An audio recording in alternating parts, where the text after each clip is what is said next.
Un feliz día para cada uno de ustedes. Hoy estamos en el viernes de la quinta semana del tiempo ordinario, ya prácticamente concluyendo la primera fracción del tiempo ordinario, adentrándonos en el miércoles de ceniza, al mismo tiempo que el miércoles de ceniza nos abre la pedagogía católica para contemplar el tiempo de Cuaresma y después la pasión del Señor, el trido pascual y el tiempo de Pascua, para poder comprender que este mundo no es el definitivo nuestro, que esa idea que nos vende, no, este mundo es la oportunidad que tenemos, que parte del amor de Dios, tanto es el amor de Dios que nos tiene, que nos da la oportunidad a través de este mundo de alcanzar la eternidad. Lo que pasa es que uno es como, qué pena la palabra, uno es como inepto, digamos así, como inepto, como inconsciente de la oportunidad que se tiene para vivir eternamente con Dios. ¿Qué más? ¿Qué más? Todo lo fácil se va pues entre las manos, mientras que todo lo que se ha trabajado y se ha obtenido se valora, y por eso al seguir a Cristo valoramos lo que ha hecho por nosotros y lo que nosotros tenemos que corresponderle a Él. Y por eso el texto del día de hoy, Marcos 7, 31, 37, me quedo con el 34, pues nos va a dar la opción, y como dicen los grandes doctores de Marcos, desde el primer siglo, algunos biblistas se puede llamar de ese entonces, algunos acercamientos de algunos exégetas de ese entonces que tenían palpable el texto original, como tenemos también el día de hoy acá, pero que lo ven claramente y disciernen que en este texto está hablando de la vida sacramental que es Cristo, o sea, la materia, las palabras, el sacramento. Lo ven los grandes doctores. Inclusive hay algunos doctores en Marcos, de más o menos siglo XVI, XVII y colindando con el siglo ya prácticamente XX, aclaran que el genitivo obviamente se repite de cierta forma de él. Algunos copiadores de los papiros lo omiten, mientras que en el original sí está. Por eso está aquí de ese fragmento. Y pues se sabe muy bien claramente que fue en territorio extranjero esta curación, otra de las curaciones de Jesús en territorio extranjero, y por eso utiliza ciertos rasgos semitas, y por eso Marcos hace la aclaración. En especial, como él, vuelvo y digo, es el discípulo, el secretario, puedo decir prácticamente, de San Pedro, en su catequesis petrina, conducida hacia las comunidades romanas y diferentes comunidades, después que se expandió por las diferentes partes de ese mundo actual, ese mundo pues de ese tiempo.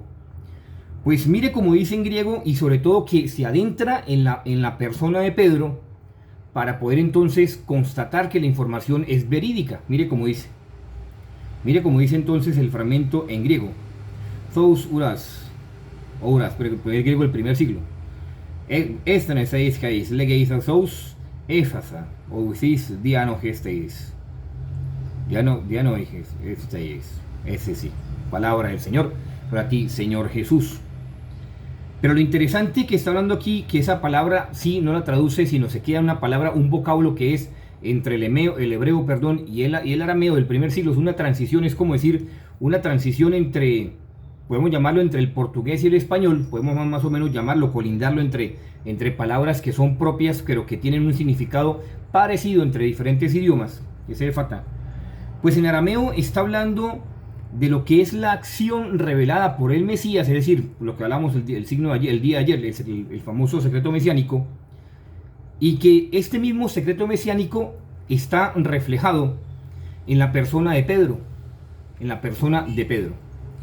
Y algunos dirán, pero ¿cómo? Claro, es una enseñanza de que da Marcos con respecto también a la acción de Pedro, y que hoy por hoy yo admiro y respeto y quiero mucho al Papa Francisco, pero a la luz de la dogmática y a la luz de las consecuencias que se han venido haciendo, hay que remitirse uno sí o sí a la encíclica Pastor Aeternus, en la cuarta sesión del Concilio Vaticano I, en 1870.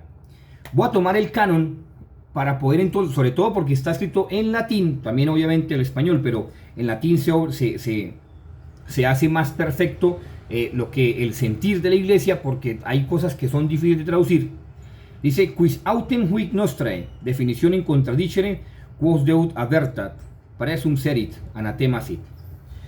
¿Qué está hablando? Dice, si alguno contradijere O sea, el querer, es que hay esta palabra de contradicere quod avertat, o sea, es un querer, es un anhelo, es un deseo, es como la verdad revelada por Dios de lo que ellos han dicho con respecto a este pastor eterno, que quiere decir el primus inter pares, es decir, el primero entre los iguales, que es el Papa, que hay que obedecerle, sea considerado anatema. Pero ojo, con respecto a fiducia supplicans, con respecto a diferentes cosas que han pasado, e inclusive con respecto a las afirmaciones que el mismo Papa Francisco, vuelvo y digo, lo aprecio mucho, pero esas afirmaciones, de pronto él tendría que ser un poco más medido en su expresión, cuando dice que no le importa tener un cisma, como lo dijo, lo aclaró el día de ayer en un periódico, anteayer, en un periódico en La Stampa de Italia.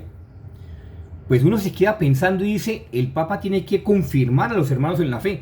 Y mire, como dice uno también de las apreciaciones que anteceden al canon. El canon obviamente es un dogma, es una anatematización.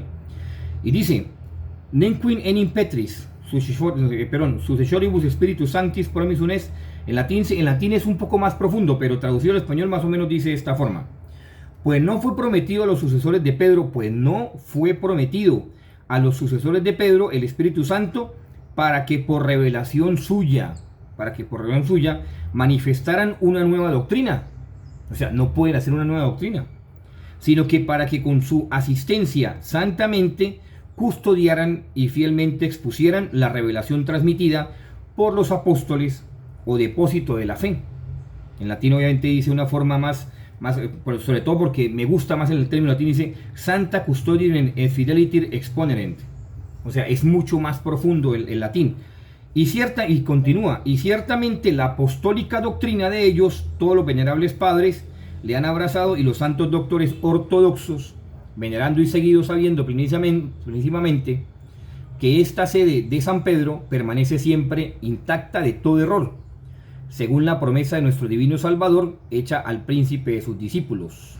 Yo he rogado por ti, a fin de que no desfallezca tu fe, y una vez convertido, confirma a tus hermanos. Ahí podemos decir, pues, palabra de Dios, es de Lucas 22:32. Pero es que en latín se entiende mucho mejor. ¿Qué está expresando aquí el sentir de la iglesia? Que confirme la fe y que no puede cambiar la doctrina. Es que mire como dice, quorum quidem apostolicam, doctrinam omnes venerabilis patres amplixit, ex anti doctores. O sea, exactamente lo está hablando claramente, perfectamente. Y dice, apóstoles revelationem seu fidem depositum sancta custodiem et fideliter exponeren.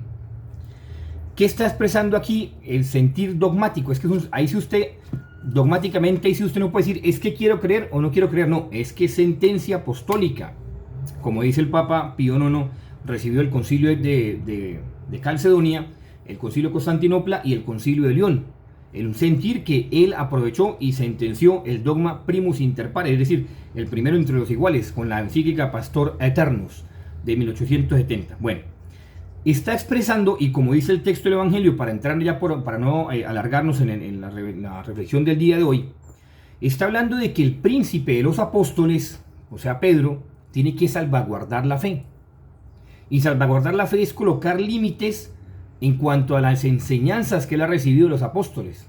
Por tanto, hay que orar por él, porque las cosas que de alguna otra manera él está manifestando van directamente opuestas a lo que es el depósito de la fe. Y sobre todo porque incurre en una, como decía Juan Pablo II y Benedicto decimos esto, en una relajación, es decir, en el relativismo moral. Yo no puedo bendecir a unas personas que sé muy bien que están en pecado y sé muy bien que las expongo al fuego del infierno, como ha dicho también la Virgencita de Fátima. Bueno, por eso el texto cuando dice Fata en arameo, es un arameo hebreo del primer siglo, pues está simplemente expresando, vuelvo y digo, como estábamos viendo el texto, la expresión de la manifestación de Dios, sobre Jesús y en él sobre su sucesor.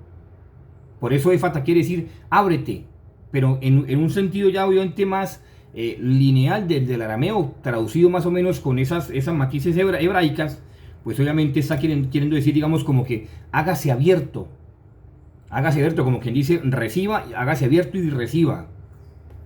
Indispensable hoy, Santa Eucaristía, Santo Rosario, Vital Santísimo, horas de caridad y confesión. Hay que preguntarnos entonces dos cosas. Primera, oramos por el Papa Francisco y su fidelidad al magisterio. Y segundo, ¿Estamos dispuestos a abrirnos a la gracia de Cristo? Porque hay muchos que denigran del Papa Francisco y se rompe la vestidura y dicen, que el Papa, que antipapa, yo no sé qué. No, es el Papa puesto por Cristo. Pero usted ora por él. Usted ora porque él sea fiel al magisterio de la iglesia. Sobre todo por el encargo que ha recibido de Cristo. Gravísimo. Y segundo, ¿usted está abierto a la gracia de Cristo? Porque algunos se rasgan y cometen adulterio y también son homosexuales y también son fornicarios y también, o sea, cosas que está haciendo el Papa en contra de la doctrina. Pero denigran y hablan y dicen cosas que no son y se rasgan las vestiduras. No conviene, porque no estamos recibiendo la gracia de Cristo. Hoy, a través de la Virgencita María, pidámosle al Señor que nos conceda esa gracia, de estar siempre abiertos a recibir la gracia de Cristo y pedir por el Papa Francisco, que es el sucesor de Pedro. Dios los bendiga. María Reina Paz ruega por nosotros. San José, terror de los demonios, ruega por nosotros. María es la Madre de la Iglesia, pidámosle a ella y encarguémosle la misión que tiene el Papa Francisco, al igual que San José, también Padre del custodio de la Iglesia. Dios los bendiga. Feliz día, que estén muy bien.